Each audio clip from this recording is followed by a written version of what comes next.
Siamo qui in diretta da Monselice, dove è in corso la cerimonia della consegna delle chiavette dalle 2 e durerà per altre 3 ore la cerimonia, e vediamo subito il servizio realizzato oggi della grande folla arrivata qui a Monselice. Se la mattinata è passata tranquilla, non si può dire lo stesso del pomeriggio. Una folla oceanica ha infatti sommerso le vie del centro di Monselice per l'annuale festa degli innamorati.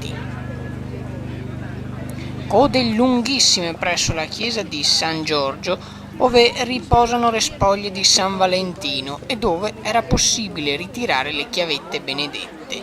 Attenzione, non chiavette USB né tantomeno chiavi per aprire cassaforti, se no quella dell'amore.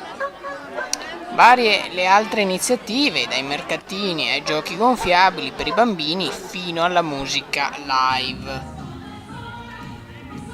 Per i più temerari, i voli panoramici da un Piper e in alternativa la visita di Villa Pisani o del Castello a metà prezzo. Infine è da notare l'iniziativa La foto o il video del cuore, promosse dalla Yacht di Monselice, con tanto di premiazione delle migliori proposte più votate su Facebook. Svischenberg Channel Notizie, Monselice.